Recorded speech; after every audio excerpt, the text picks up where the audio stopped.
Hello दोस्तों, कैसे हैं आप? तैयारी जोन में आपका स्वागत है। अब हम क्वेश्चन नंबर आगे करेंगे 51 से लेके।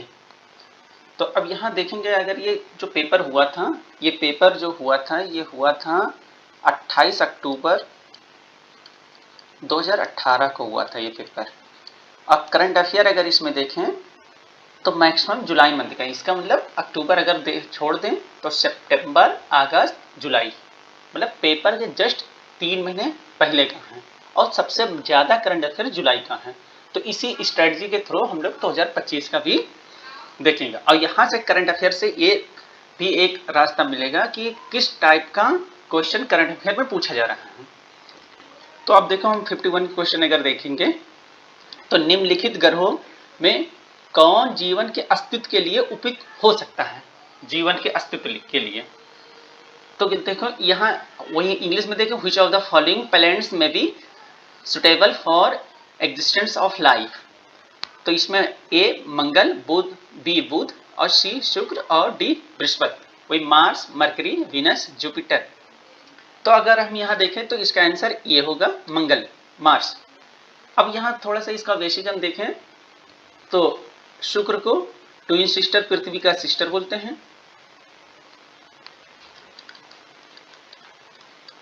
वही बुध सबसे करीब है सन के। तो पहले कौन है, अगर आर्डर में भी पूछ लें तो बुध है, फिर शुक्र है, फिर पृथ्वी है, फिर मंगल है, फिर बृहस्पति है। वो अब अगर क्वेश्चन नंबर 52 देखें तो आइंस्टीन को निम्न में से उनके किस सिद्धांत के लिए नोबेल पुरस्कार दिया गया था? तो ए सापेक्षता के सिद्धांत के लिए, बी प्रकाश विद्युत के सिद्धांत के लिए, सी विशिष्ट ऊष्मा के सिद्धांत के लिए और डी ब्राउनियन गति के सिद्धांत के लिए। अब यहां हम लोग इंग्लिश से अगर देखें, Einstein was award Nobel prize for the his theories, theory of relativity, theory of photo electricity, theory of specific heats और थ्योरी ऑफ ब्राउनियन मोशन। तो इसका आंसर क्या होगा? प्रकाश विद्युत के सिद्धांत के लिए दिया गया था, क्योंकि ये काफी इंपॉर्टेंट थ्योरी है। लेकिन थ्योरी ये भी इंपॉर्टेंट है सापेक्षता के सिद्धांत, लेकिन इनको नोबेल प्राइज किसके दिया था? प्रकाश विद्युत के सिद्धांत के लिए। वहीं आप देखें, निम्नलिखित ऊर्जा स्रोतों में से कौन पर्यावरणीय प्रदूषण नहीं उत्पन्न करता है? तो इसका ए क्या है? नाभिकीय ऊर्जा, बी क्या है? सौर ऊर्जा, सी क्या है? पेट्रोलियम ऊर्जा, डी क्या है? कोयला ऊर्जा। वही इंग्लिश में, which of the following energy source produce no atmospheric pollution? Nuclear energy, solar energy, petroleum energy और कोल एनर्जी। तो इसका आंसर क्या होगा? बी।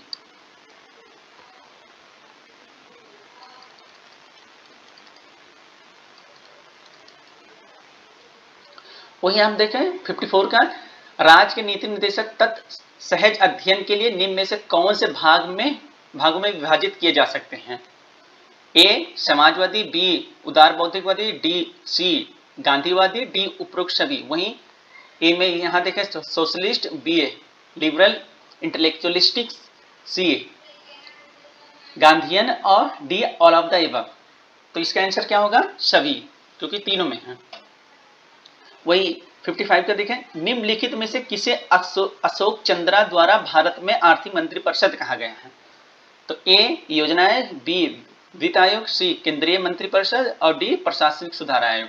वही यहाँ ये देखें, planning commission, B finance commission, C central cabinet और D administrative reform commission.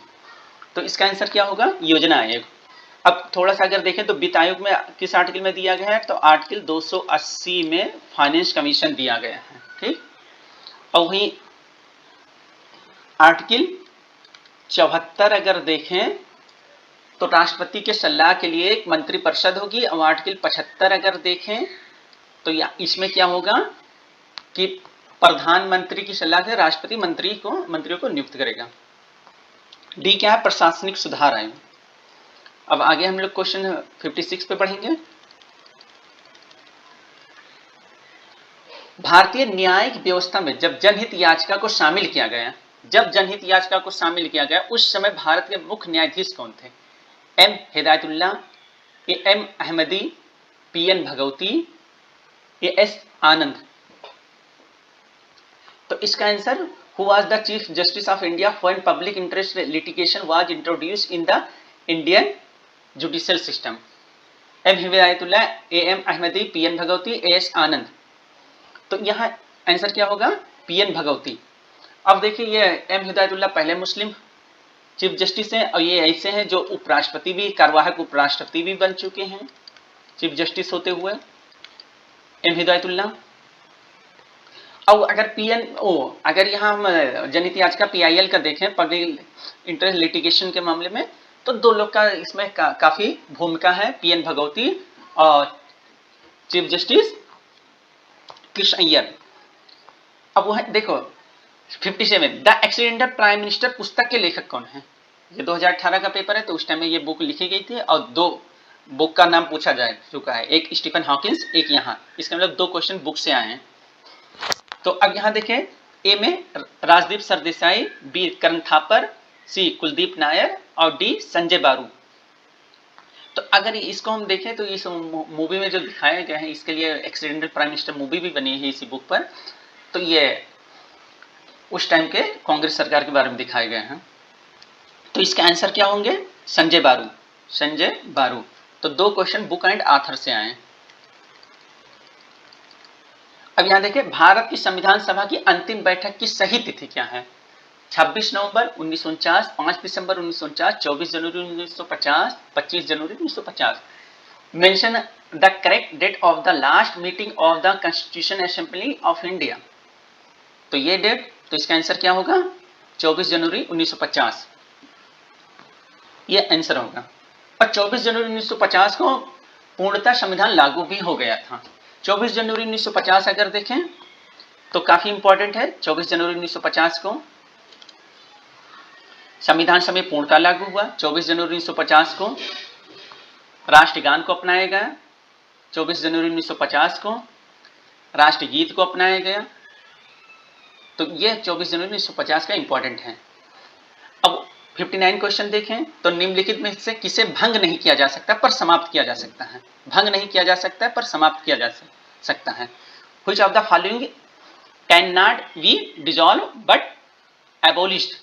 House of People, Council of State, Legislative Assembly, Legislative Council।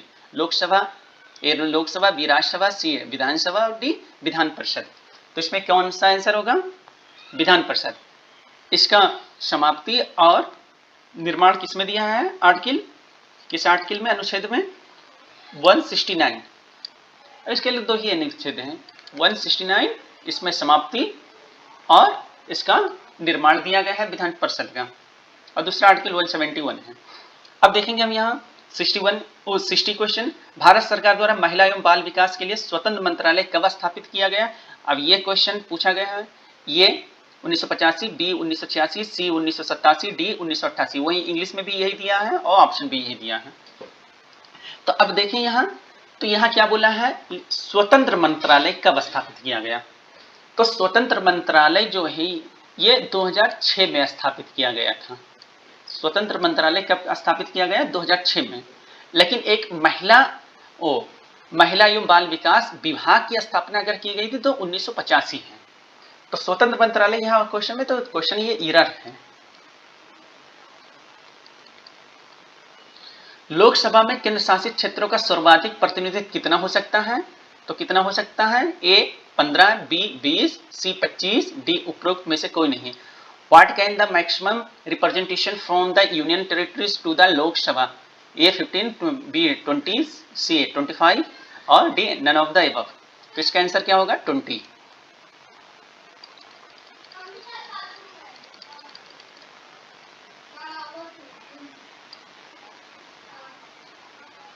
अब 62 का अगर क्वेश्चन देखें, 14 जून से 15 जुलाई 2018 तक रूस में आयोजित फीफा विश्व कप में कुल कितनी टीमें हैं? अब यहाँ से क्वेश्चन देखो इस तरह बना कि अब यहाँ फीफा पूछ लिया। अब हाल में जो मैच होगा, क्रिकेट होगा, जैसे अभी चैंपियन ट्रॉफी जो भी है, उसमें कितने टीम भाग लिया? तो ये फीफा का पूछ ले तो कितने टीम भाग लिए? ये करंट अफेयर है, तो ये इसमें 32 टीमें भाग ली थी।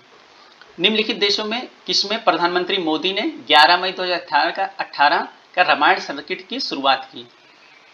रामायण सर्किट तो कहाँ? ए श्रीलंका, बी म्यांमार, सी नेपाल और डी इंडोनेशिया। तो ये नेपाल था। ये करंट अफेयर क्वेश्चन है।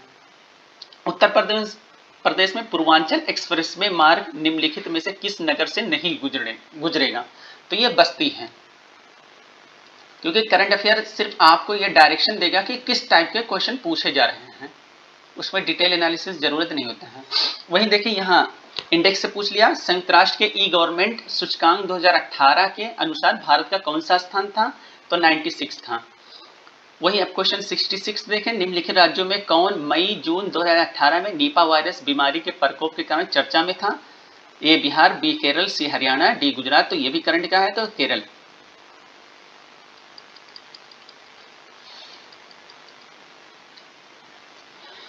अगर देखें, भारतीय राष्ट्रीय डिजिटल पुस्तकालय जून 2018 में, ये जून का है लेकिन अक्टूबर में पेपर हुआ था, में प्रकाश जावड़ेकर द्वारा किस नगर में राष्ट्र को समर्पित किया गया? तो इसका ए बेंगलुरु, बी हैदराबाद, सी दिल्ली और डी चेन्नई। तो इसका आंसर क्या होगा? दिल्ली होगा। वहीं देखिए वैश्विक शांति सूचकांक जीपीआई 2018 के अनुसार विश्व में भारत का कौन सा स्थान है? तो अगर यहाँ देखें, ये 136, बी 137, सी 138, डी 134। अब देखो एक सूचकांक अभी ये गवर्नमेंट का पूछा, ये एक ये पूछा, तो दो क्वेश्चन तो यहाँ बुक एंड आथर के भी दो और दो क्वेश्चन यहाँ भी पूछा गया। तो यहाँ से ये पता चलता है कि क्वेश्चन इंडेक्स से अच्छा खासा आता है, क्योंकि दो क्वेश्चन आ चुके हैं। तो इसका आंसर ये होगा।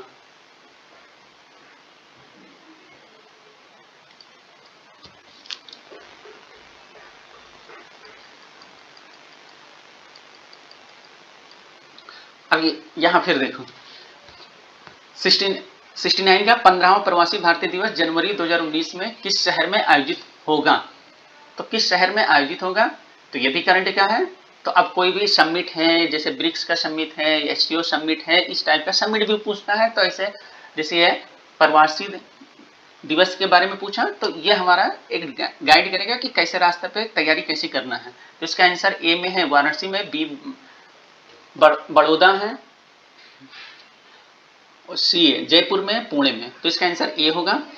वही 4 जुलाई 2018 से धान का प्रति क्विंटल न्यूनतम समर्थित मूल्य 2018-19 के दौरान कितना था? तो 1550, 1650, 1750, 1950। तो इसका आंसर सी होगा।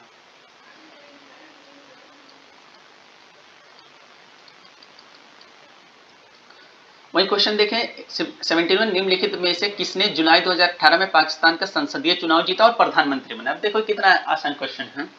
तो ए नवाज शरीफ, बी इमरान खान, सी बिलावल भुट्टो और डी रहम खान। तो इसका आंसर इमरान खान उस टाइम में बने थे प्रधानमंत्री पाकिस्तान के। निम्न में से किसने वर्ष 2018 के मैग्सेसे पुरस्कार जीता? ए भारत वटवानी, बी सोनम वांगचुक, सी उपरोक्त ए और बी और डी उपरोक्त में से कोई नहीं।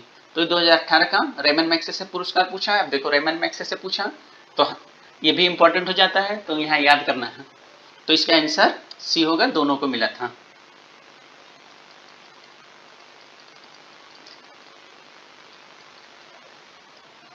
वही 73 देखें, तो 10वें ब्रिक्स शिखर सम्मेलन 2018 निम्नलिखित देशों में से किसमें आयोजित किया गया? तो ए ब्राजील, बी दक्षिण अफ्रीका, सी रूस और डी चीन। मतलब 10वें ब्रिक्स शिखर सम्मेलन 2018 में कहाँ आयोजित किया गया था? तो इसका आंसर दक्षिण अफ्रीका।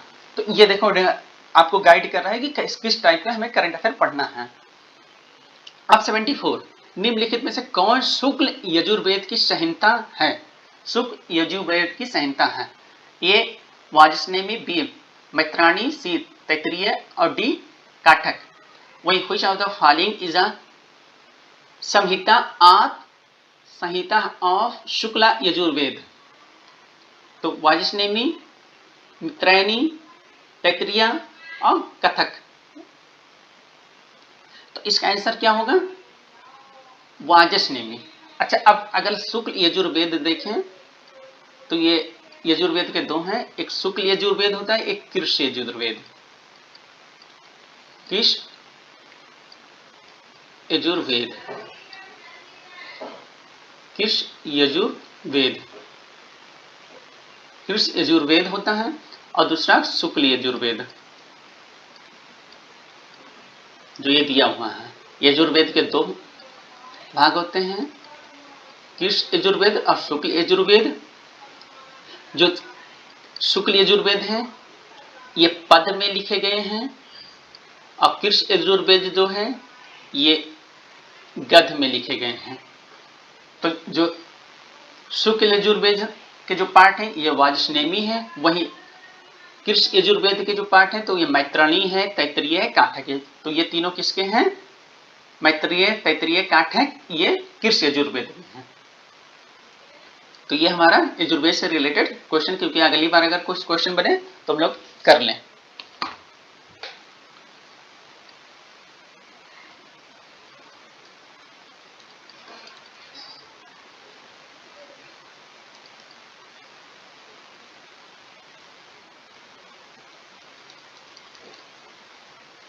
क्वेश्चन नंबर 73, 74 हम लोग किए, अब 75 पे आएंगे।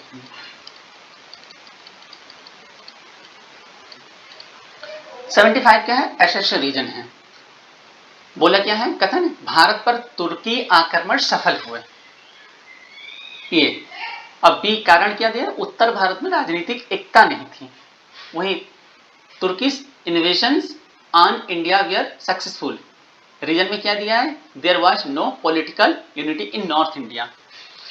अब तो क्वेश्चन ही यहाँ, पहले तो यही ऑर्डर में लिखता था, लेकिन अब 2024 में ऑर्डर ये सब बदल दिया। हो सकता है ये ऑप्शन जो ये वाला लिखा हुआ है डी में मिले, सी में मिले, किसी में। तो यहाँ हम लोग देखेंगे कथन ए तथा कारण दोनों सही है तथा कारण आर कथन ए की सही व्याख्या है। वहीं बी में अगर देखें कथन ए तथा कारण आर दोनों सही, परंतु आर कथन ए की व्याख्या नहीं है। कथन ए सही है किंतु कारण आर गलत है। कथन ए गलत है किंतु कारण आर सही है।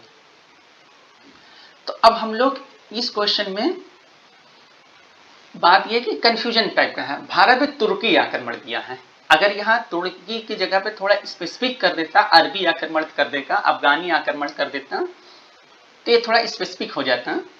लेकिन चलो ठीक है, भारत में तुर्की आक्रमण दिया है तो ये बात भी सही है, और ये बात भी उत्तर भारत में राजनीतिक एकता नहीं थी, ये बात भी सही है। तभी अगर देखें 711-12 में मोहम्मद बिन तुगलक मोहम्मद बिन कासिम, मोहम्मद बिन कासिम का आक्रमण हुआ। उसके फिर अगर आप देखें तो गजनवी का आक्रमण हुआ, 17 बार उसने आक्रमण किया।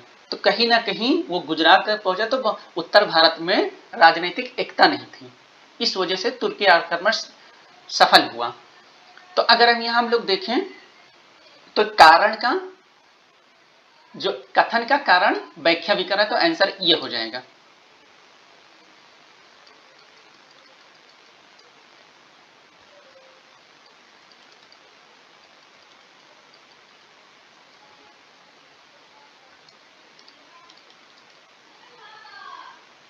हाँ 76 डी मंदिरों को कालानुक्रम में व्यवस्थित कीजिए और नीचे दिए हुए कूटों में से सही उत्तर चुनिए।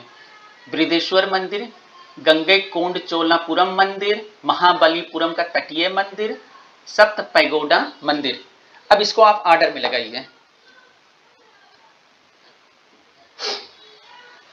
वही इंग्लिश देते हैं, arrange the following temple in A chronological order and select the correct answer from the codes given below। तो इसको ऑर्डर में आप लोग लगाइए।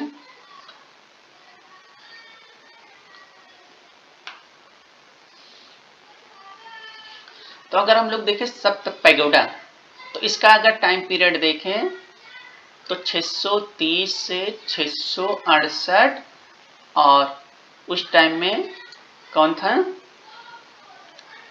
नरसिंह वर्मन फर्स्ट। ठीक, 630 से 668 तक। अगर महाबलीपुरम का तटीय मंदिर देखें तो 700 से लेके 728, 728 ये किसका काम काल पीरियड है? तो नरसिंह वर्मन सेकंड, इसका कौन है? नरसिंह वर्मन सेकंड। और गंगैकोंड चोलपुरम मंदिर अगर देखें तो ये 1025 ये किसका टाइम पीरियड है? राजेंद्र चोल। राजेंद्र चोल। और अगर इसका 1025 है और अगर इसका हम देखें तो इसका 1003 से लेके 1010 और ये किसके टाइम पीरियड का है?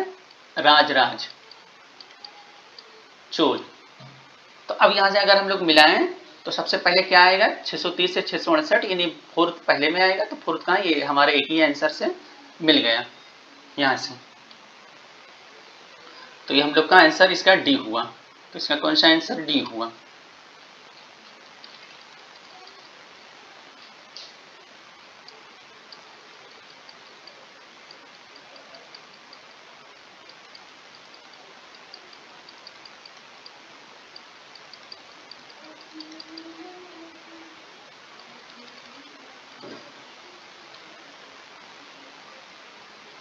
ये देखें, हाथी गुम्फा अभिलेख किस शासक के विषय में जानकारी का स्रोत है?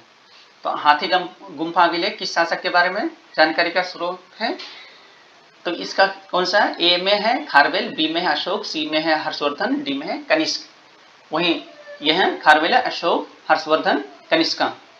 तो इसका आंसर क्या होगा?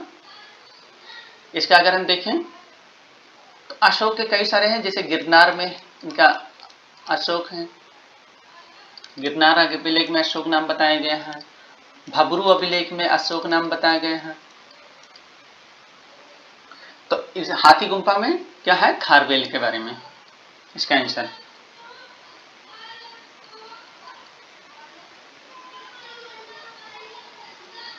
वहीं अगर 68 का देखें, 67 क्वेश्चन नंबर 67 हम लोग जाएंगे। 68 का देखेंगे। नीचे दो कथन दिए गए हैं, एक को कथन ए तथा दूसरे को कारण आर कहा गया।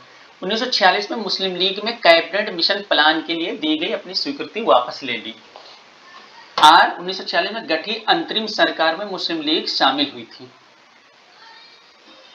अब देखो ये एक्सप्लेन कर रहा है, तो आंसर क्या है?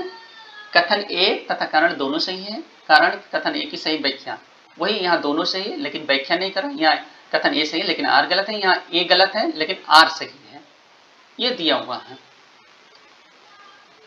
वही इंग्लिश में देखें, इन 1946 the Muslim league withdraw it's acceptance of the cabinet mission plan. और रीजन में अगर देखें, the Muslim league joined the interim government form in 1946। Select the correct answer from the codes given below. अब अगर देखें cabinet mission जो आया था 24 मार्च 1946 को भारत पहुंचा था कैबिनेट मिशन। तो अब अगर वही जो क्रिप्स मिशन में वही तीनों फिर इसमें आए थे, एबी अलेक्जेंडर, स्टेफन क्रिप्स और यही सब थे। वही अब देखिए कि 1946 मुस्लिम लीग कैबिनेट मिशन प्लान में दी गई, हाँ वापस ले ली थी, ये बात तो सही है। वही 1946 में गठित अंतरिम सरकार में मुस्लिम लीग शामिल हुई थी, लेकिन यह संविधान को डिस्टर्बेंस करने के लिए, कांग्रेस को डिस्टर्ब करने के लिए। तो कारण और कथन दोनों सही, लेकिन एक्सप्लेन नहीं कर रहा है। तो एक्सप्लेन नहीं कर रहा है क्योंकि अगर आप देखें 16 अगस्त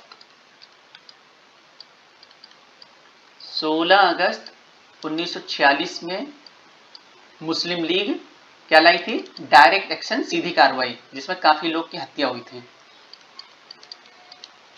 डायरेक्ट एक्शन,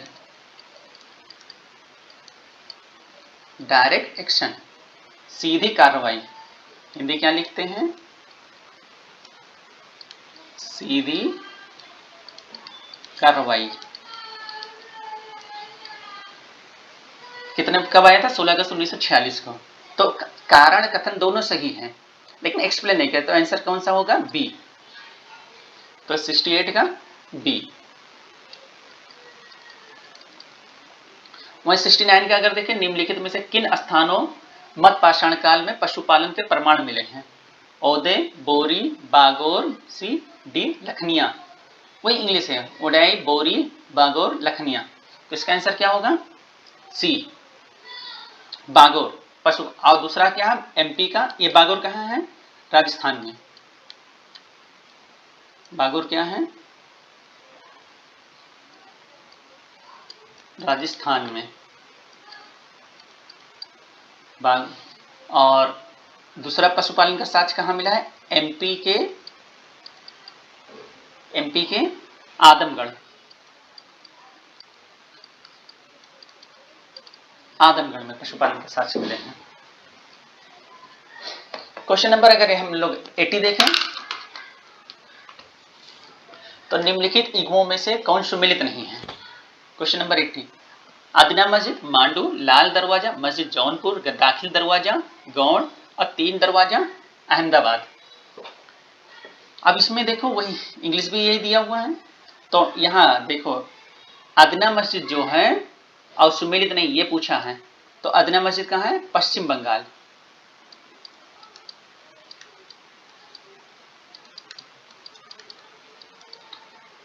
और मांडू कहाँ है? एमपी में।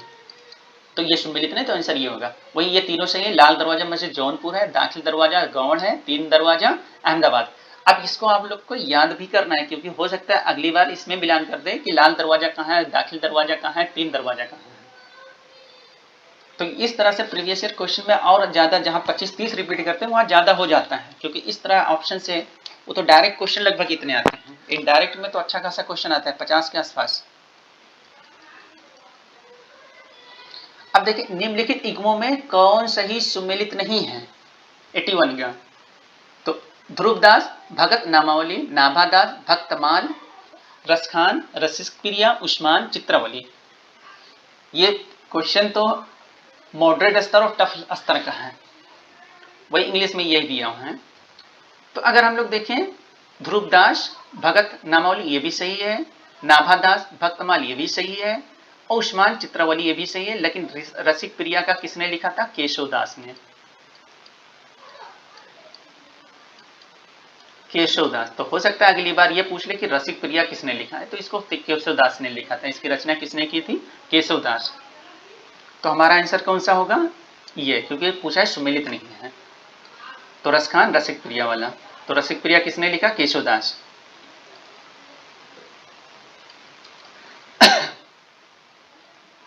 अब क्वेश्चन फिर यहां दिया 82। निम्नलिखित घटनाओं को कालक्रमानुसार व्यवस्थित कीजिए और नीचे दिए गए कूट से सही उत्तर का चयन कीजिए। ए हंटर आयोग, बी शेडलर आयोग, और सी वुड का घोषणा पत्र, और डी सर्जेंट आयोग। वही इधर इंग्लिश दिया हुआ है। तो अब इसका आंसर लगाइए, ऑर्डर में लगाइए। तो अगर हम लोग देखें हंटर आयोग कब बना? 1882। शेडलर कब बना? 1944। वहाँ वुड घोषणा पत्र अगर देखें तो ये 1854 और ये 1917। तो हम लोग अगर देखें इसका आंसर तो वुड सबसे पहले, यानी सी पहले। तो यहाँ भी सी है, तो ये हम लोग का आंसर चला जाएगा। उसके बाद में सेकंड में अगर जाएंगे तो ये हंटर है, तो फिर क्या होगा? सी ए। तो सी ए कहाँ है? ये है। तो हम लोग का आंसर ये डी हो जाएगा। आंसर कौन सा होगा? डी होगा।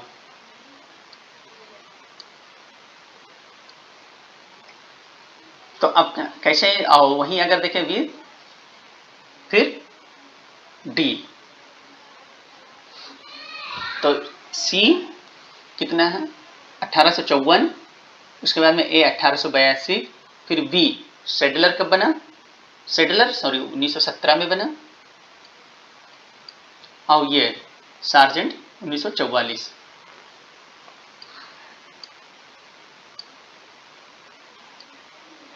ये 1944। तो आंसर हम लोग का हो गया डी।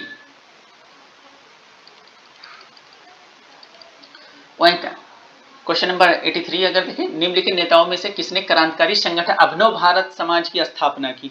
इंपॉर्टेंट, काफी इंपॉर्टेंट। ए भगत सिंह, बी विनायक दामोदर सावरकर या बी डी सावरकर, सी बरिंद्र कुमार घोष, पुलिन बिहारी, वही इधर इंग्लिश भी लिखा है। तो इसका आंसर क्या होगा? इसका आंसर होगा विनायक दामोदर सावरकर। तो अभिनव भारत समाज का स्थापना कब किया था? 1904 में। और इससे पहले ये जो अभिनव भारत से पहले क्या था? मित्र मेला। और मित्र मेला की स्थापना जो की थी 1899 में। यही मित्र मेला आगे जाकर अभिनव भारत बना। वहीं भगत सिंह का अगर देखें तो भारत नौजवान सभा,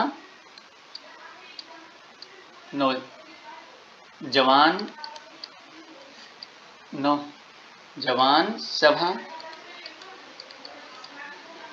1926 में इसकी स्थापना की गई थी। और बरिंद्र कुमार घोष का अगर देखें तो युगांतर।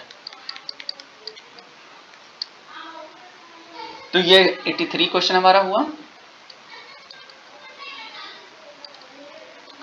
वहीं देखें, निम्नलिखित युग्मों में कौन सम्मिलित नहीं है? ए संथाल 1855, कोल 1831, खासी 1829, अहोम 1815।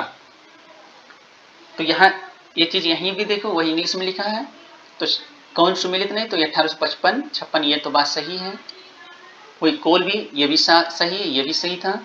खासी ये भी सही था, लेकिन ये गलत है क्योंकि अहोम जो था 1828 में। तो ये पूछा सम्मिलित नहीं, तो ये हमारा डी हो, क्योंकि अहोम कब हुआ था? 1828 में। और अगर हम देखें तो 1914 में ताना भगत ने आंदोलन स्टार्ट किया था। वही देखें कि निम्नलिखित में से कौन भारत का सबसे ऊंचा जलप्रपात है? जोग जलप्रपात, कुंचिकल जलप्रपात, राकिम कुंड जलप्रपात, केवाती जलप्रपात। तो इसका आंसर कौन सा होगा? कुंची जलप्रपात 455 मीटर की ऊंचाई पर है। ये कहाँ है कुंची जलप्रपात? ये कर्नाटक में है, कर्नाटक। और इसी जोग जलप्रपात, इसको भारत का नियाग्रा कहते हैं। ये किस नदी में? शरावती नदी पे है। शरावती, जोग वाला शरावती नदी पे है। तो ये हमारा 85 क्वेश्चन हुआ। अब हम लोग आगे बढ़ेंगे। वनस्पति जलवायु का सही सूचकांक है, यह कथन संबंधित है थर्नवेट, कोपेन, त्रिवार्था, स्टैम्प। तो इसका आंसर कौन सा होगा? यही इंग्लिश भी इधर दिया हुआ है, तो इसका आंसर क्या होगा? B Koppen. वहीं अगर हम लोग देखें, निम्नलिखित देशों में से किसमें पंपास घास का मैदान स्थित है? ए अर्जेंटीना, बी ब्राजील, सी चिली, डी इक्वाडोर। वहीं ये इंग्लिश दिया हुआ है, तो इसका आंसर क्या होगा? पंपास कहाँ पाया जाता है? क्योंकि ये पंपास है, पंपास है। तो इसका आंसर अर्जेंटीना। इसका अगर देखें ब्राजील में कौन है, कौन सा ग्रास पाया जाता है? तो कंपास। ब्राजील में कंपास पाया जाता है। वहीं लानोज इक्वाडोर और कोलंबिया में पाया जाता है, और वेनेजुएला में। लानोज वेनेजुएला है, कोलंबिया है, वहां पाया जाता है लानोज। ब्राजील में कंपास, अर्जेंटीना में कंपास। ये कैसा है? शीतोष्ण ग्रास है, घास है।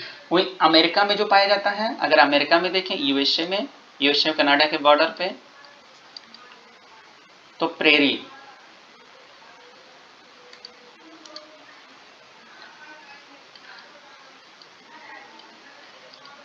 प्रेरी पाए जाते हैं। वही साउथ अफ्रीका में देखें,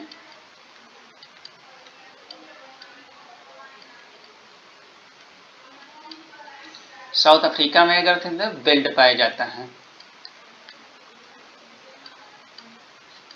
बेल्ट पाया जाता है। वहीं अगर हम लोग देखें ऑस्ट्रेलिया में,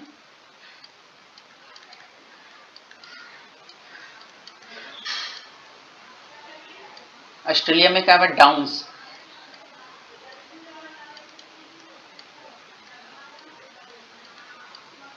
डाउन्स पाया जाता है। वही सेंट्रल अफ्रीका अगर देखें, अफ्रीका महाद्वीप में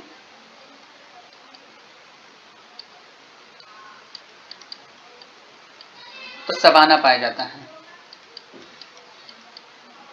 सवाना पाया जाता है। अफ्रीका महाद्वीप में अगर देखें तो सवाना पाया जाता है।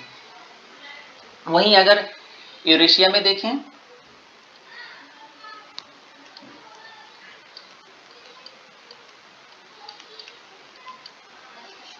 तो स्टेपीज पाया जाता है। स्टेपीज पाया जाता है। तो ये हमारे वर्ल्ड के कुछ ग्रास हैं। अब देखें यही क्वेश्चन नंबर आ गया 88 में, निम्नलिखित युग्मों में कौन सही सुमेलित नहीं है? मरुस्थल दिया है, देश दिया। तो सोनेरैन संयुक्त राष्ट्र अमेरिका, तकलामकान चीन, कराकुम तुर्कमेनिस्तान, गिब्सन ब्राजील। ये कुछ डिजर्ट के नाम दिए हैं, वही ये इंग्लिश में इधर दिए हैं। तो अगर हम लोग देखें सुमेलित नहीं है तो इसका आंसर कौन सा होगा? सोनेरैन, ये बात सही। तकलामकान, ये भी बात सही। कराकुम तुर्कमेनिस्तान, ये भी बात सही। और गिब्सन ये ब्राजील में नहीं है, ऑस्ट्रेलिया में है।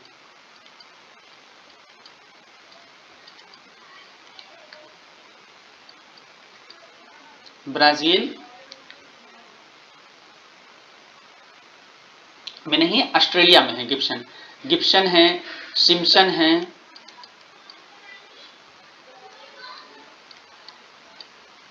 Gibson, Simpson, Sandy, Victoria desert, ये सब ऑस्ट्रेलिया में है। तो आंसर कौन सा होगा? इसका डी होगा। क्या होगा? डी होगा। वहीं निम्नलिखित काफी उत्पादक देशों में उनके काफी उत्पादन 2016 मात्रा को आरोही क्रम में, मतलब डिसेंडिंग, घटते हुए क्रम में व्यवस्थित करें और नीचे दिए गए कोड का सही उत्तर का चयन करें। A Colombia, B Vietnam, C Brazil, D Indonesia. वही इंग्लिश यहां दिया है। तो एक सी पहले रहेगा, उसके बाद में कोलंबिया, ब्राजील के बाद में वियतनाम, इसका मतलब बी, उसके बाद में कोलंबिया ए, उसके बाद में इंडोनेशिया डी। तो हमारा ये आंसर हो जाएगा सी बी ए डी। तो ये आंसर क्या होगा? ये होगा। अच्छा, ये वर्तमान में भी यही ऑर्डर सही है, क्योंकि अगर आप 2025 के क्वेश्चन पेपर में पूछा जाए तो यही ऑर्डर सही है। यहां देखें, सुएज नहर के बन जाने के पश्चात भारत और यूरोप के मध्य की सामुद्रिक दूरी कितनी कमी आई है? तो ए पे 5000 किलोमीटर, बी पे 7000 किलोमीटर, सी पे 8000 किलोमीटर, डी पे 10000 किलोमीटर। तो इसका आंसर क्या होगा? आंसर बी होगा। आंसर क्या होगा? बी होगा।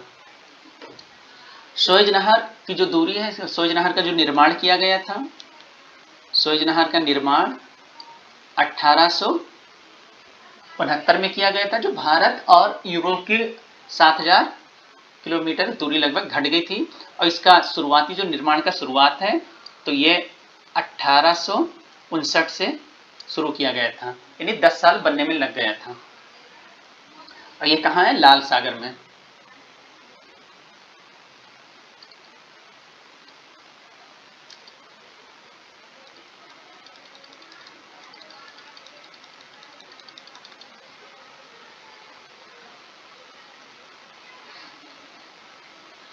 अब क्वेश्चन नंबर 91 हम लोग को करना है।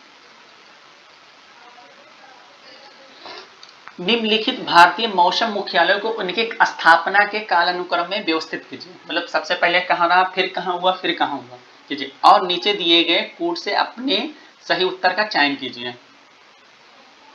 Arrange the following Indian metrological headquarter in chronological order of their establishment and select your correct answer from the codes given below। ए नई दिल्ली, बी कोलकाता, सी शिमला, डी पुणे। तो इसका आंसर अगर हम लोग देखें तो बताइए, हम लोग सोचिए भी। तो कलकत्ता, में स्थापना की गई थी 1875 में। तो बी, इसके मतलब बी यहाँ भी है, तो ये आंसर हमारा कट जाएंगे और ये आंसर कट जाएंगे। अब हम लोग 50-50% पे आ गए। वहीं अगर हम लोग देखें शिमला, तो शिमला 1905। वहीं अगर हम लोग देखें पुणे तो 1928। वहीं नई दिल्ली देखें तो 1944। तो क्या होगा, कलकत्ता, उसके बाद शिमला 1905 है, तो बी और सी, तो हम लोग का आंसर ये हो जाएगा डी। हम लोग का आंसर कौन सा होगा, डी।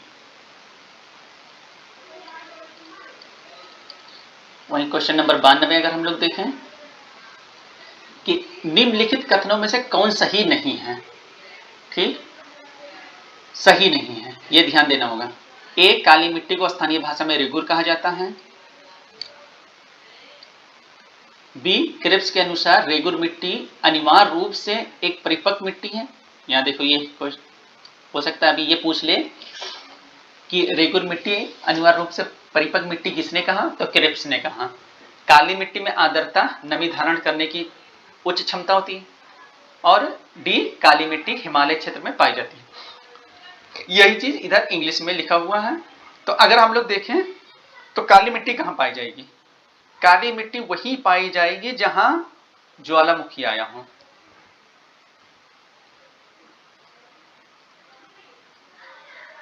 ज्वालामुखी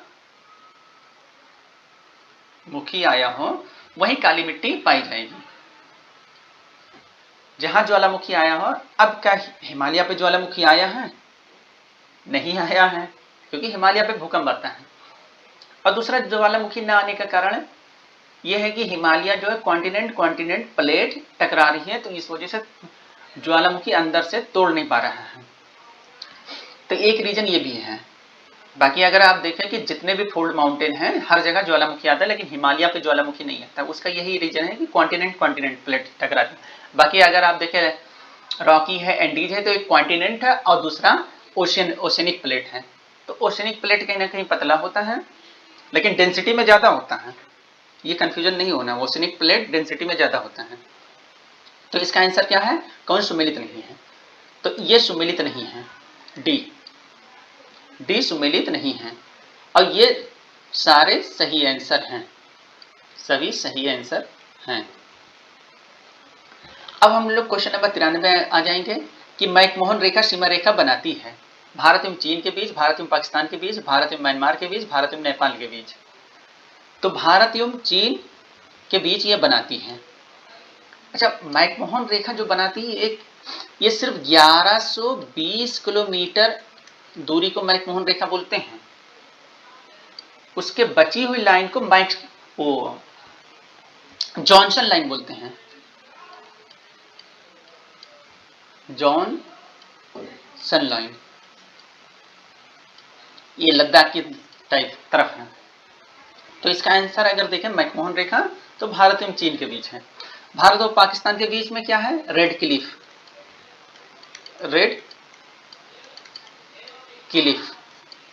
अच्छा, ये बताइए कि भारत और पाकिस्तान के बीच रेखा बॉर्डर कब बनाया गया था। तो भारत और पाकिस्तान के बीच में अगर बॉर्डर देखें तो 17 अगस्त 1947 को बनाया गया था। 15 अगस्त 1947 को देश आजाद हुआ, उसके 3 दिन बाद बनाया गया, 17 अगस्त 1947 को, यानी देश की आजादी के बाद। इस वजह से यहाँ लोगों की जाने ज्यादा गई, क्योंकि बॉर्डर डिफाइन नहीं किया गया था। तो भारत और पाकिस्तान के बीच को क्या कहते हैं, रेड क्लिफ लाइन। वहीं भारत एवं चीन के बीच क्या होता है, मैकमोहन लाइन 1120 किलोमीटर वाले बोले। वहीं जॉनसन लाइन भारत और चीन के बीच है। हो सकता है अगली बार जॉनसन लाइन पूछ ले कि किसके बीच है। वही भारत और अफगानिस्तान के बीच में डूरंड लाइन।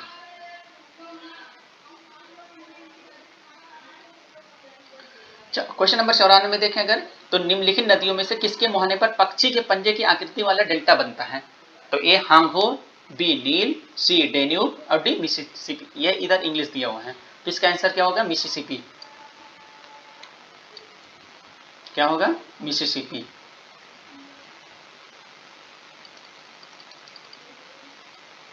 क्वेश्चन नंबर अगर हम लोग 95 जाएं, जनसंख्या की प्राकृतिक वृद्धि निम्न में से किसका परिणाम? प्राकृतिक वृद्धि पूछ रहा है। ए अशोधित जन्म दर, बी अशोधित मृत्यु दर, सी परिवर्जन और डी विवाह। तो दिए गए कोड के सही उत्तर का चयन कीजिए। तो ए केवल बी सी डी और ए बी सी।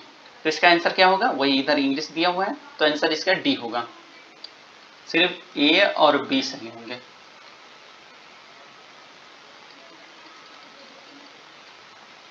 निम्न में से किसके द्वारा मानव विकास सूचकांक एचडीआई सर्वप्रथम विकसित किया गया? यूएनडीपी द्वारा, आईएमएफ द्वारा, यूनिसेफ द्वारा, अंकटाड द्वारा। तो इसका आंसर क्या होगा? ए यूएनडीपी। ये लगभग 1990 के दशक में बनाया गया, और जो मानव विकास सूचकांक में पाकिस्तान के एक अर्थशास्त्री महबूबुल हक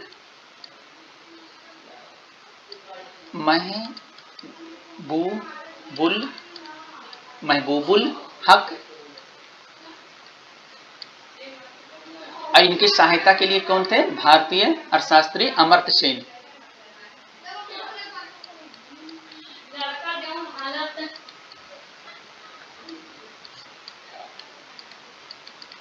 अमर्त्य सेन। तो एसडीआई किसके द्वारा जारी किया जाए? यूएनडीपी द्वारा। क्वेश्चन नंबर 97 अगर देखें, ये भी इंग्लिश में। क्वेश्चन नंबर 97, निम्नलिखित में से कौन भारत में ग्रामीण रोजगार का सबसे बड़ा कार्यक्रम है? मनरेगा, ट्राइशेम, काम के बदले अनाज, कौशल विकास कार्यक्रम। तो इसका आंसर क्या होगा? ए मनरेगा।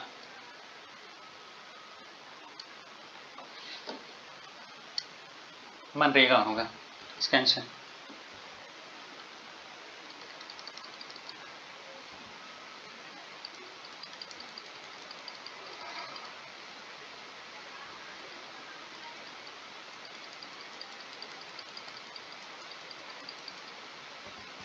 क्वेश्चन यहां देखिए, निम्नलिखित में कौन लॉरेंज वक्र द्वारा मापा जाता है? अशिक्षा को मापा जाता है, बेरोजगारी को मापा जाता है, जनसंख्या वृद्धि दर को मापा जाता है, या आय की विषमता को मापा जाता है? लॉरेंज वक्र कैसे बनता है? ऐसे बनता है, ये 45 डिग्री पे एक लाइन होता है, ठीक, इसके बीच वाली लाइन की कितना गैप है, इसके बीच वाली लाइन को देखा जाता है। चाहे ऊपर वाले तो ये असमानता को दिखाता है, ठीक है। तो इसमें क्या दिखाता है? विषमता या असमानता, दोनों एक ही बात है। तो आंसर हमारा डी होगा। वहीं क्वेश्चन नंबर हम लोग 99 पे आ गए हैं। निम्नलिखित राज्यों में कौन आर्थिक दृष्टि से सबसे ऊपर लेकिन लिंगानुपात के आधार पर सबसे नीचे है? मध्य प्रदेश, महाराष्ट्र, पश्चिम बंगाल, हरियाणा। तो यहां अगर हम लोग देखें तो हरियाणा का, अगर यहां मध्य प्रदेश 930 है मध्य प्रदेश का, पश्चिम बंगाल का 950 है, हरियाणा का 879 है। तो आंसर क्या होगा? हरियाणा। तो इसका आंसर क्या होगा? हरियाणा।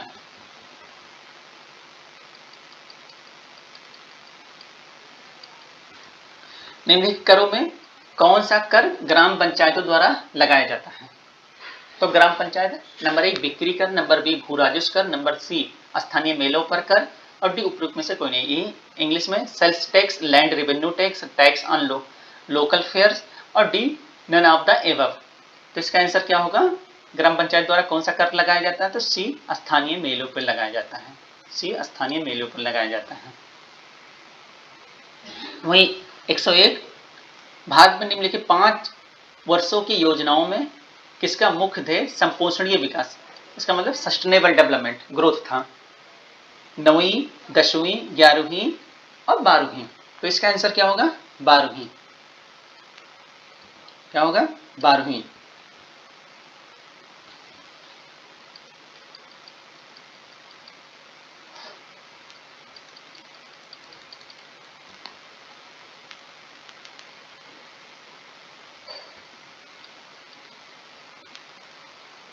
वही क्वेश्चन देखें, 102 उत्तर प्रदेश के निम्नलिखित नगरों में से किसे स्मार्ट सिटी विकास कार्यक्रम के विकास के लिए केंद्रीय सरकार द्वारा नहीं चुना गया है? लखनऊ, इलाहाबाद, गाजियाबाद, कानपुर। तो उस टाइम में लखनऊ को चुना गया था, इलाहाबाद को चुना गया था, कानपुर को चुना गया था, लेकिन गाजियाबाद को नहीं चुना गया था। तो नहीं चुना गया आंसर पूछा है, तो इसका हम लोग का आंसर सी हो जाएगा। क्या होगा? गाजियाबाद। वहीं राष्ट्रीय परिवार सर्वेक्षण NFS 2015-16 का सर्वे के अनुसार वर्तमान में भारत की कुल प्रजनन दर क्या है, TFR क्या है? तो इन्होंने जो दिया था वो 2.33 दिया था। अब 2.33 किसके करीब में है? तो ये 2.4 के करीब में है, तो आंसर बी हो जाएगा। वहीं भारत में नगरीय क्षेत्रों में BPL परिवारों की पहचान के लिए निम्नलिखित में से कौन सी समिति गठित की गई? BPL पहचानों के तो तेंदुलकर समिति, तेंदुलकर, यहाँ तेंदुलकर समिति, हिंदी टाइपिंग गलत है, तेंदुलकर समिति, सक्सेना समिति और लकड़वाला कमेटी और प्रोफेसर हाशिम। तो अब यहाँ देखें, तेंदुलकर ये किसके लिए थी? गरीबी के लिए, लेकिन BPL यहाँ पूछा है। सक्सेना ये भी गरीब है, लकड़वाला वही गरीबी निर्धारण, लेकिन BPL परिवारों की पहचान के लिए कौन सी? प्रोफेसर हाशिम समिति, प्रोफेसर हाशिम समिति। वहीं 105 देखें, India state of forest report 2017 के अनुसार देश के कुल भौगोलिक क्षेत्रफल पर कितना प्रतिशत वनों के अंतर है? ये 2017 का, लेकिन अब नया डेटा हम लोग के पास आ गया है 2023 का, मतलब 2025 में 2023 का रिलीज कर दिया गया है डेटा। तो अब क्वेश्चन हम लोग 2023 के हिसाब से मारेंगे, तो इसका आंसर तो ऐसे ये था, लेकिन अगर हम लोग देखेंगे कि 2023 में कितना था, तो अगर यहाँ देखें हम लोग फॉरेस्ट का अगर हम लोग देखें तो इसका मिलेगा 21.76%। ये हमारे लोग का फॉरेस्ट का हो जाएगा। तो कितना हम लोग का फॉरेस्ट का होगा? 21.76%। वहीं अगर हम लोग देखें ट्री कितना है, ट्री से कितना है, तो ये 3.41%। अगर टोटल कवर पूछे तो 6 + 1 7 और 7 + 4 11, कैरी 1 करेंगे तो 1 3 4 कैरी करेंगे 5 और 2, तो 25.17% ओवरऑल टोटल फॉरेस्ट कवर है। लेकिन सिर्फ 1 कवर पूछें तो कितना है? 21.76। तो अब नया डेटा हम लोग का ये है, तो 2025 के क्वेश्चन के हिसाब से हम लोग को ये मारना है। अब क्वेश्चन नंबर 106 अगर हम लोग देखें,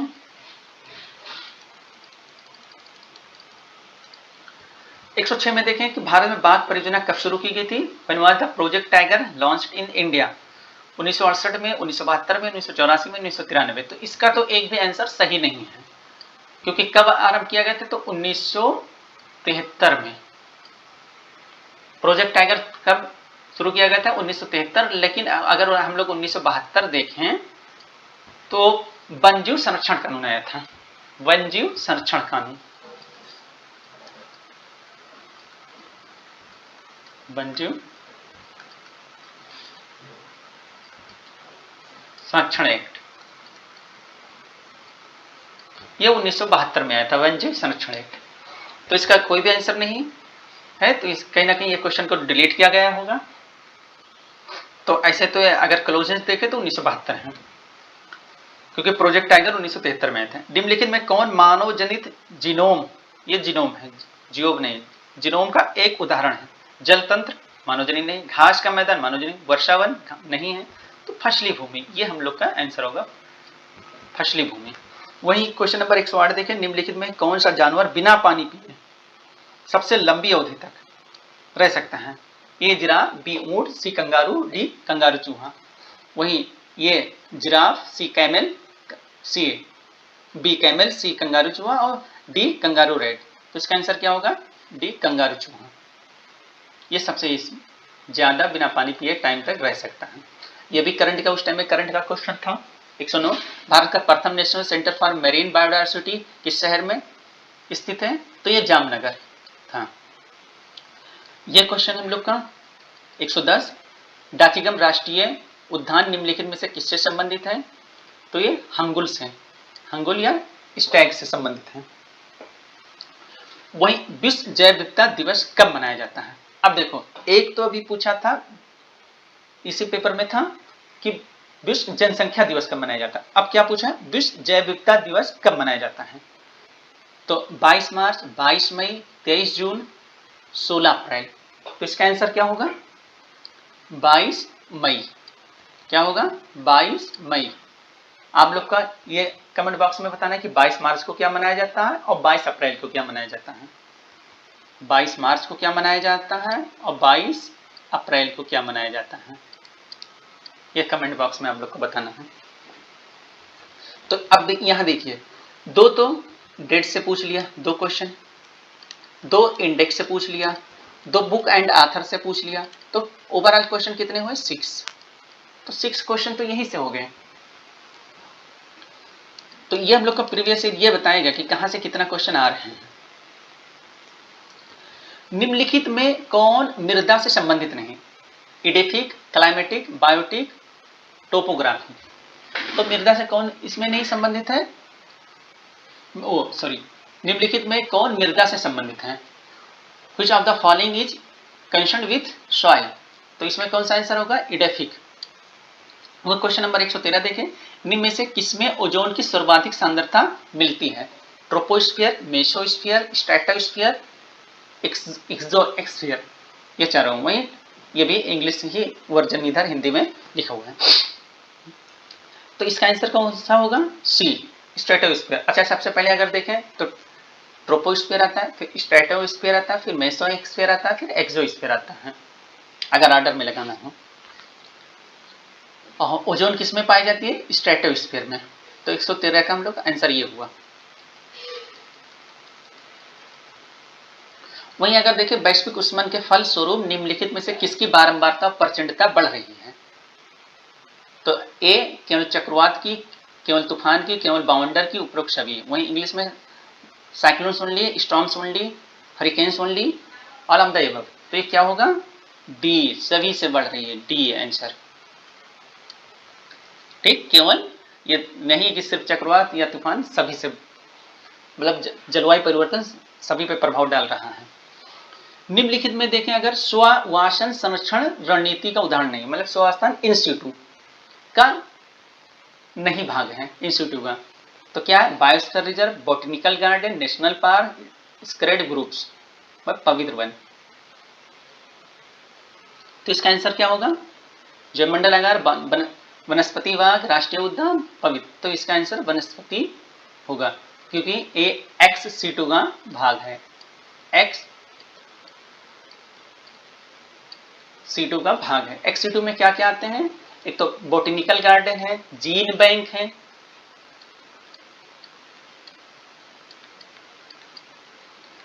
सीड बैंक है,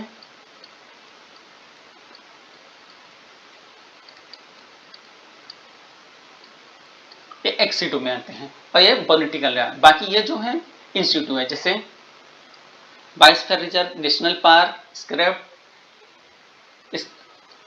सेक्यूर्ड ग्रुप्स, ये सब क्या है? इंस्टीट्यूट के पार्ट हैं।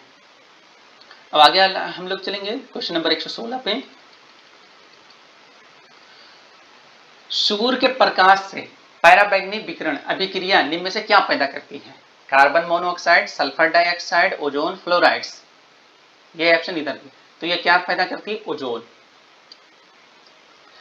क्वेश्चन नंबर 117 अगर देखें, नार्मन बोरलॉग को किस क्षेत्र में नोबेल पुरस्कार प्रदान किया गया? कृषि, ए कृषि, बी अर्थशास्त्र, सी औषधि, डी शांति। अच्छा, ये क्वेश्चन थोड़ा कंफ्यूजन होता है, क्योंकि कृषि अर्थशास्त्र लोग मार सकते हैं, क्योंकि नार्मन बोरलॉग अक्सर ये कृषि वैज्ञानिक थे, लेकिन इनको जो नोबेल पुरस्कार मिला था ये शांति में मिला था।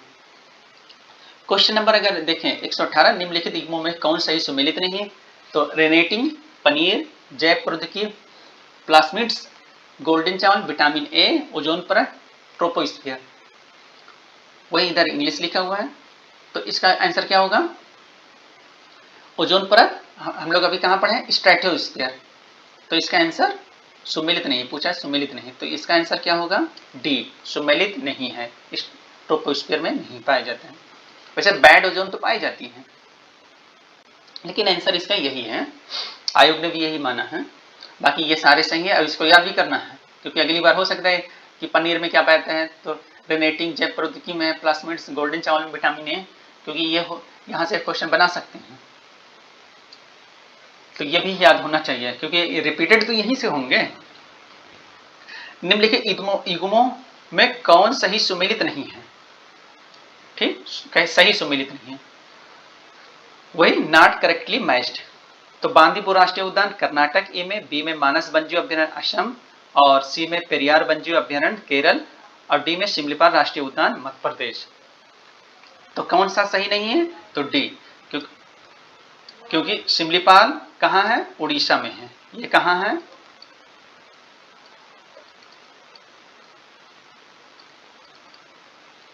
उड़ीसा में। वही अगर मध्य प्रदेश में देखें तो बांधवगढ़ टाइगर रिजर्व है, पन्ना टाइगर रिजर्व है, ये सारे मध्य प्रदेश में आते हैं, लेकिन शिमलीपाल कहाँ है? उड़ीसा में है। तो आंसर पूछे नॉट करेक्टली मैच्ड, तो डी। बाकी ये तीनों सही है, तो यहां से भी आप याद करिए कि बांदीपुर कर्नाटक में है, मानस असम में है, पेरियार केरल में है।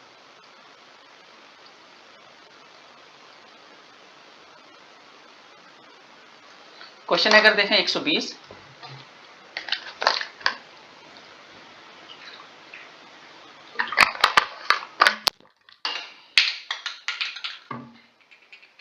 अगर हम लोग देखें तो निम्नलिखित में से किसे जेबी नार्लिंकर के अनुसार अभी तक विज्ञान नहीं माना जाता है? तो किसको विज्ञान नहीं माना गया? ए ज्योतिष है, बी खगोलिकी है, सी ब्रह्मांडिकी है, डी नैनो प्रौद्योगिकी है। तो इसमें कौन नहीं माना? एस्ट्रोलॉजी को नहीं माना है। अच्छा, यहाँ जेबी नार्लिंकर जो थे ये भौतिक वैज्ञानिक थे। वही देखें, निम्नलिखित में से किसका आविष्कार विल्हेल्म रॉन्टजेन द्वारा किया गया है? तो ए रेडियो, बी एक्सरे मशीन, सी बिजली का बल्ब, और डी उपरोक्त में से कोई नहीं। तो किस आविष्कार है विल्हेल्म रॉन्टजेन किसका किया है? एक्सरे मशीन का। और रेडियो का किसने किया? मार्कोनी। रेडियो का किसने किया? मार्कोनी। और बिजली का किसने किया है? Edison, Thomas Alva Edison.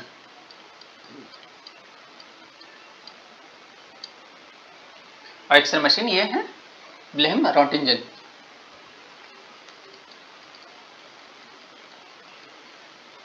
वही अगर 122 डीएनए के द्विकुंडलीय संरचना किसके द्वारा दी गई थी? Double helical structure of DNA was given by home. तो किसके द्वारा दी? तो ये क्या है? जैकब द मोनार्ड, वाटसन तथा क्रिक, एच.जी. खुराना, उपरोक्त में से तो कोई नहीं। तो इसका आंसर कौन होगा? Watson and Crick. लेकिन अगर सिर्फ डीएनए की खोज पूछे कि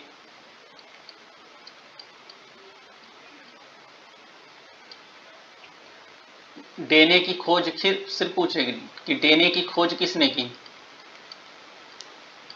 तो फ्रेडरिक फिशर हैं। फ्रेडरिक फिशर,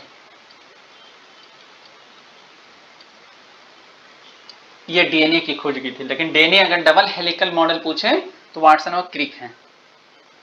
निम्नलिखित विद्युत चुंबकीय विकिरणों में से किसकी ऊर्जा अधिकतम होती है? तो क्या है? दृश्य प्रकाश, ए बी अवरत किरणें, सी पराबैंगनी किरणें, डी एक्सरे। तो इसका आंसर क्या होगा सबसे ज्यादा? अगर हम तो डी एक्सरे। ठीक, अगर हम लोग देखें एक ट्रिक से याद कर लें, रेडियो मिर्ची आई लव यू, रेडियो मिर्ची आई लव यू। तो ये जो रेडियो मिर्ची आई लव यू है, तो इसका क्या मतलब है कि ये एनर्जी के बढ़ते क्रम में है, एनर्जी के बढ़ते क्रम में है, मतलब इंक्रीजिंग ऑर्डर में है। मतलब जितना भी इधर जाएंगे एनर्जी बढ़ती जाएगी, लेकिन वेवलेंथ घटेगा, लैम्डा घटेगा, वेवलेंथ डिक्रीज होगा। अब वेवलेंथ अगर डिक्रीज हो रहा है और कहीं भी जहां वेवलेंथ डिक्रीज होगा वहां एनर्जी बढ़ेगी। मतलब एनर्जी अगर बढ़ रही तो उसका क्या होगा? शॉर्ट वेवलेंथ होगा। अगर पेनिट्रेशन पावर ज्यादा होगा, अगर वही एनर्जी कम होगा तो वेवलेंथ लॉन्ग वेवलेंथ होगा जिसका पेनिट्रेशन पावर कम होगा, और हाई एनर्जी वाला शॉर्ट वेवलेंथ पेनिट्रेशन पावर अधिक होता है। तो ये क्या होगा, एक्सरे। अब रेडियो मिर्ची क्या है, किस सबसे कम एनर्जी रेडियो वेव की, फिर माइक्रोवेव की। तो रेडियो मिर्ची आई से, इंफ्रारेड, फिर लफ से, विजुअल, यू से अल्ट्रावायलेट, उसके बाद में एक्सरे, फिर गामा रेज। तो सबसे ज्यादा अगर एनर्जी किसकी होती है, गामा रेज, उसके बाद एक्सरेज। तो अब इस यहाँ क्या है, एक्सरेज, क्योंकि अल्ट्रावायलेट से ज्यादा सबसे कम रेडियो में है, उसके बाद में फिर रेडियो से ज्यादा किसमें है, माइक्रो में है, माइक्रो के बाद में इंफ्रारेड, इंफ्रारेड के बाद में अल्ट्रावायलेट, अल्ट्रावायलेट के बाद में से ज्यादा एक्सरे, एक्सरे के बाद में गामा। तो यहाँ तो गामा है नहीं, तो एक्सरे हमारा आंसर होगा। कौन सा आंसर, एक्सरेज।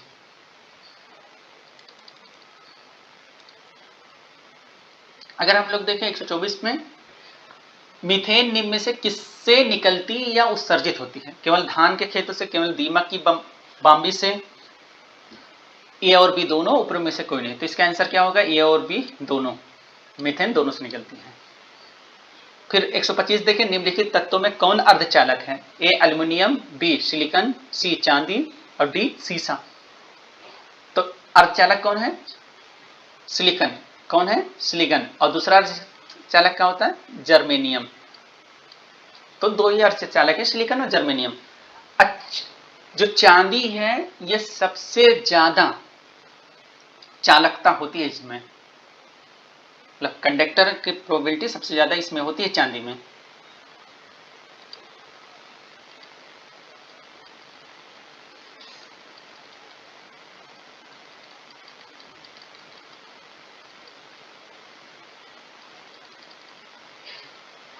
क्वेश्चन नंबर अगर हम लोग 126 अगर देखें कि भारत के संविधान की प्रस्तावना में कितने प्रकार का न्याय, स्वतंत्रता, समानता एवं भारत का उसी क्रम में उल्लेख किया गया है।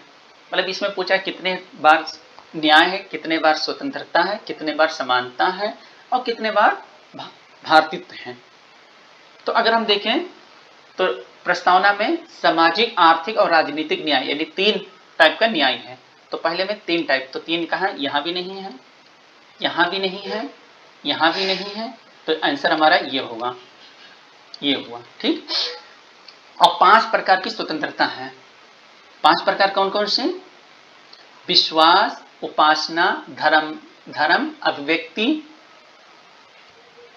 ये स्वतंत्र है। वही समानता देखें तो प्रतिष्ठा, अवसर की, और भारतीय क्या है, बंधुत्व। तो एक प्रकार का भारतीत्व है। वही अब क्वेश्चन नंबर ये देखें, 2017 के राष्ट्रपति चुनाव में यूपीए का उम्मीदवार कौन था, सुश्री मीरा कुमार, श्री गोपाल कृष्ण गांधी, डॉक्टर करण सिंह, उपरोक्त में से कोई नहीं। अब यूपीए के उम्मीदवार कौन था राष्ट्रपति चुनाव में, तो सुश्री मीरा कुमार, ये एक लेडीज हैं। अच्छा, ये उपराष्ट्रपति के इलेक्शन में गोपाल कृष्ण गांधी थे। तो अब अगर अभी प्रेजेंट टाइम में हुआ है, इसको आप लोग देख लीजिए, क्योंकि 2018 में इस तरह क्वेश्चन पूछ चुका है। तो प्रेजेंट टाइम का भी देख लीजिए और उसे कमेंट बॉक्स में बताइए। 2028 नीति आयोग का प्रथम उपाध्यक्ष, नीति आयोग का 128 क्वेश्चन अगर देखें तो नीति आयोग का प्रथम उपाध्यक्ष, उपसभापति कौन था, तो अरविंद पंगड़िया, रघुराम राजन, चंद्रशेखर सुब्रमण्यम, राजीव कुमार। तो प्रथम कौन थे, अरविंद पंगड़िया। वही क्वेश्चन नंबर हम लोग 129 पे आ गए हैं।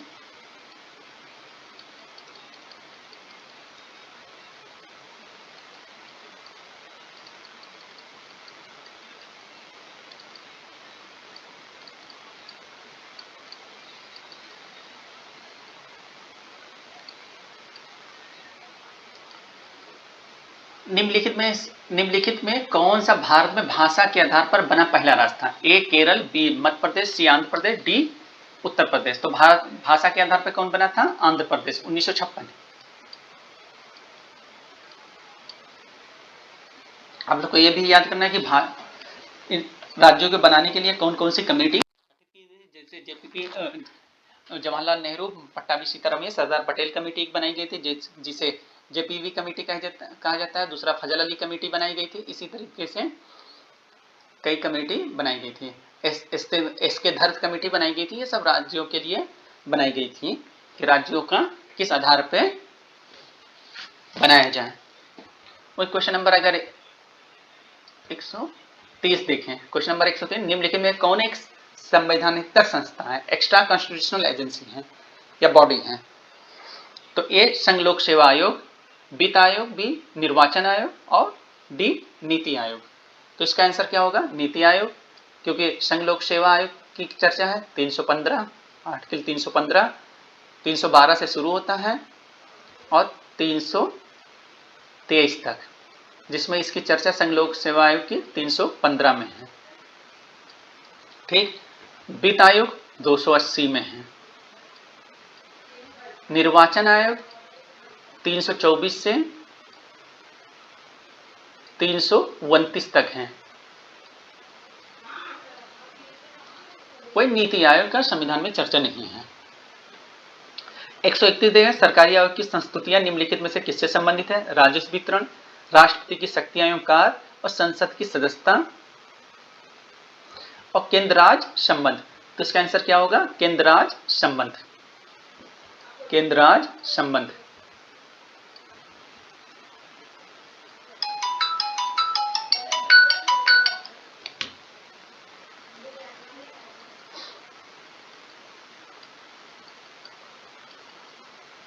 एक 132 अगर देखें, सर्वप्रथम संसाधनात्मक सरकार किस देश में आरंभ की गई? तो ए ब्रिटेन में, यूके में, बी बेल्जियम में, सी फ्रांस में, डी स्विट्जरलैंड में। तो इसका आंसर क्या होगा? ब्रिटेन, यूके में, ग्रेट ब्रिटेन यूके में। 132 क्वेश्चन अगर हम लोग देखें, निम्नलिखित में से किसके संबंध राज्यसभा का अनन्य अधिकार है, एक्सक्लूसिव पावर है? तो ये राष्ट्रपति को अपदस्थ करने हेतु कार्यवाही प्रारंभ करना नहीं, ये भी बात गलत है।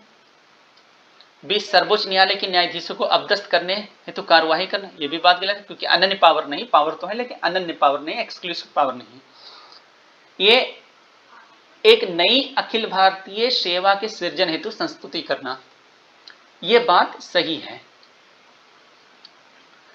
और डी उपरोक्त में से कोई नहीं, तो ये सी आंसर हम लोग का सही है। और राष्ट्रपति का वो, अगर राज्यसभा का देखें अनंत पावर, तो एक अखिल भारतीय सेवा के लिए है, दूसरा आर्टिकल 249 के लिए है और तीसरा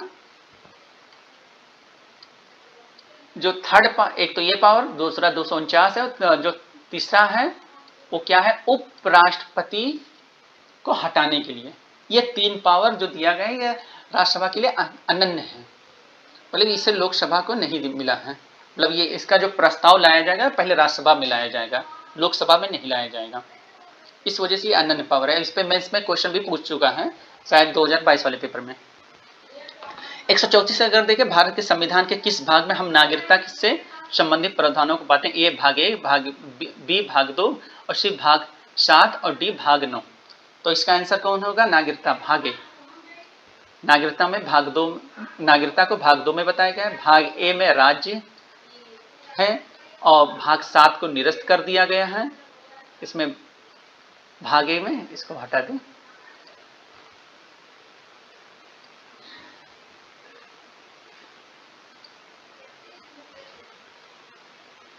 भाग 2, भाग 1 में जो है राज्य से संबंधित है, भाग 7 को निरस्त कर दिया गया है, भाग 9 में पंचायत है, भाग 9 में क्या है? पंचायत है। तो इसका आंसर क्या होगा? बी होगा, क्योंकि नागरिकता भाग 2 में है।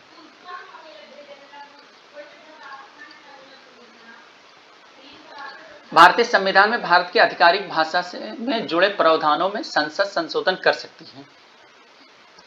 तो आधिकारिक भाषा से जुड़े तो अपने सदस्यों के साधारण बहुमत द्वारा, 2/3 बहुमत द्वारा, सी 3/4 बहुमत द्वारा और डी अपने 1/3 सदस्यों के समर्थन के द्वारा।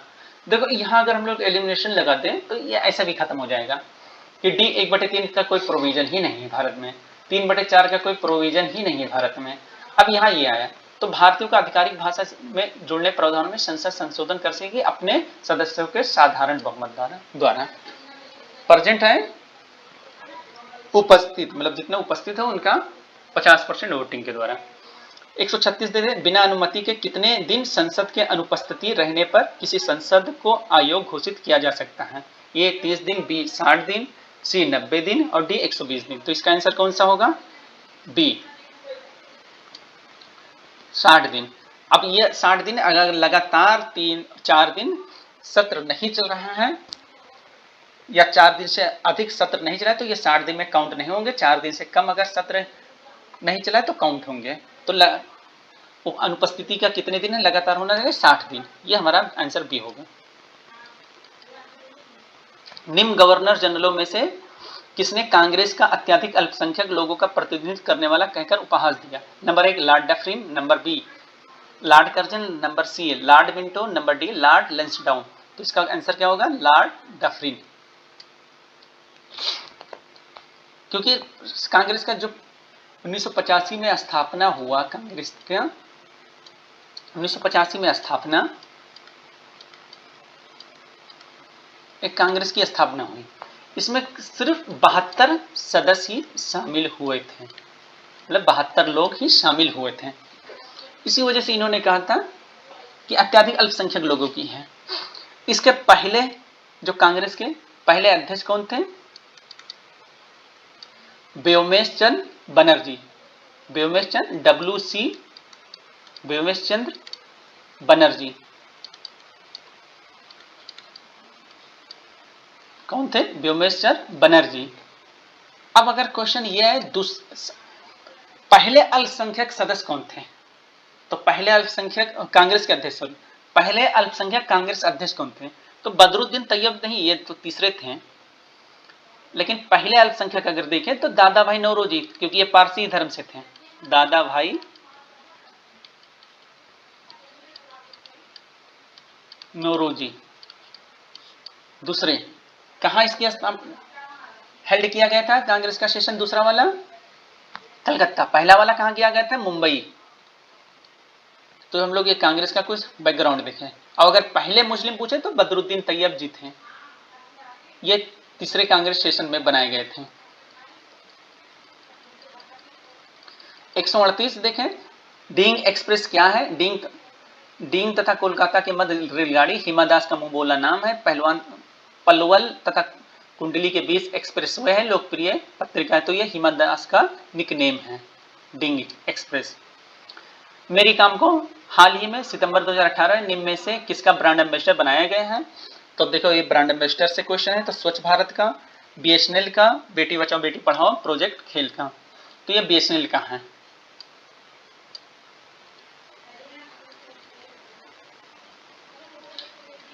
एक 140 भी अगर हम लोग देखें तो करंट से रिलेटेड है। समलैंगिकता संबंधी सर्वोच्च न्यायालय का निर्णय निम्नलिखित में से किससे संबंधित है? तो भारतीय दंड संहिता धारा 377 से संबंधित है। सुपरसोनिक क्रूज मिसाइल ब्रह्मोस निम्न में से किसका एक संयुक्त उपकरण है? तो ए भारत तथा रूस, बी भारत तथा चीन, सी भारत तथा इजराइल, डी उपरोक्त में से कोई नहीं। तो इसका आंसर क्या होगा? भारत तथा रूस। क्योंकि ये जो नाम दिया गया है ब्रह्मोस, तो भारत के ब्रह्मपुत्र नदी से लिया गया है और मॉस्को रिवर रशिया से। एंड्रेज मैनुअल लोपेज ओब्राडोर जुलाई 2018 में निम्न में से किस देश के राष्ट्रपति निर्वाचित हुए? तो ये कहां के हुए थे? मैक्सिको के। देखो करंट में नियुक्ति पूछा।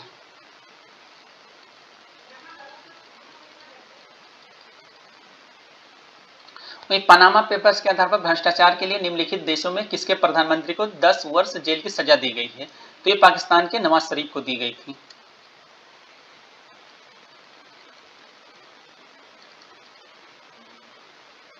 वहीं अगर देखें जुलाई 2018 में प्रकाशित national register of citizen NRC के ड्राफ्ट के अनुसार किस राज्य में 40 लाख से अधिक अवैध शरणार्थी पाए गए? तो ये असम था, लेकिन उस टाइम में जब ये क्वेश्चन पूछा तब 40, बाद में 19 लाख इस तरह घट गए थे।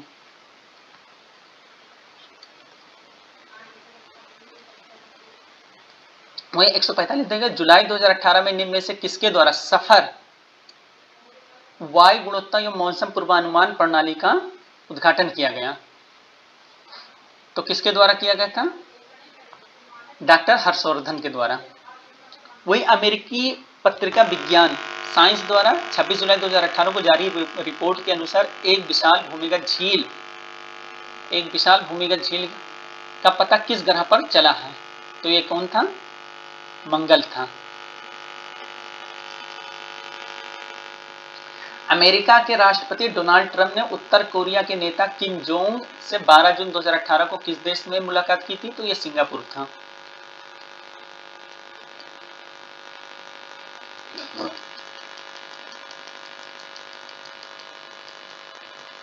अब यहाँ क्वेश्चन है हिस्ट्री का आया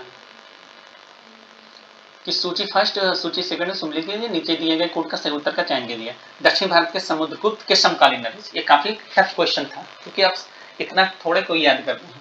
और उनके राज तो धनंजय, औमुख, नीलराज, कांची, उग्रसेन, कुस्तलपुर, विष्णुगोपा, पलक्का। तो अगर यहाँ विष्णुगोपा के बारे में पता होता तो ये क्वेश्चन निकल जाता था क्योंकि ये पल्लव वंश के शासक था विष्णुगोपा, और पल्लव वंश की अगर राजधानी देखी तो कांची था। तो अगर डी का हम दूसरा लें तो डी कहाँ नहीं है? दूसरा इसमें नहीं है, दूसरा इसमें नहीं है, दूसरा इसमें नहीं, तो एलिमिनेशन मेथड से आपका आंसर ये सी हो जाता है। तो यहीं से हम लोग आंसर निकाल भी सकते हैं कि ए का क्या होता? तीसरा धनंजय कहाँ का? कुस्तलपुर। वहीं बी का अगर हम लोग देखें नीलराज पहला, अमुक और उग्रसेन पलक्का।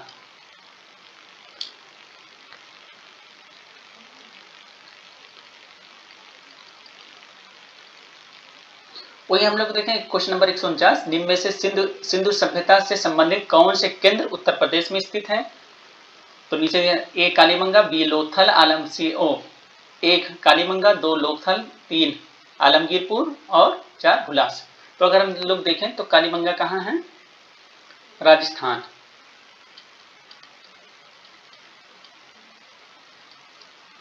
वही लोथल कहाँ है? गुजरात। तो अगर ये राजस्थान होगा ये, तो ये आंसर नहीं होगा, ये आंसर नहीं होगा, और उसके बाद में सेकंड लोथल यहाँ भी है, ये आंसर नहीं होगा, तो आंसर क्या होगा? डी। तो आलमगीरपुर क्या है वर्तमान में? कहाँ है? ये मेरठ है। और ये हुलास कहाँ है? सहारनपुर है, सहारनपुर है हुलास। तो आंसर इसका क्या होगा? डी होगा। वही 150 अगर देखें, निम्न में से कौन सी संस्था विदेशी व्यापार से संबंधित है? नंबर 1 श्रेणी, नंबर बी नगरम, नंबर सी नानादेशी और नंबर डी मणिग्राम। अब यहाँ क्वेश्चन जो है इसके दोनों आंसर होंगे, सी और डी, ये दोनों विदेशी व्यापार से संबंधित थी। नानादेशी और मणिग्राम ये दोनों विदेशी व्यापार से संबंधित थी। तो ये हमारा 2018 का पेपर समाप्त हुआ। अब हम लोग ऐसे 2019 2020 का लाएंगे। तो यहाँ अगर आप देखेंगे ट्रेंड एनालिसिस करके तो कई चीजें करंट अफेयर का आप ट्रेंड एनालिसिस देखेंगे, और इसी तरीके से सारा पेपर आप देख लेंगे तो आपको एक आइडिया करंट पढ़ने का हो जाएगा कि कहाँ से किस सेक्शन से करंट ज्यादातर पूछे जा रहे हैं। तो धन्यवाद।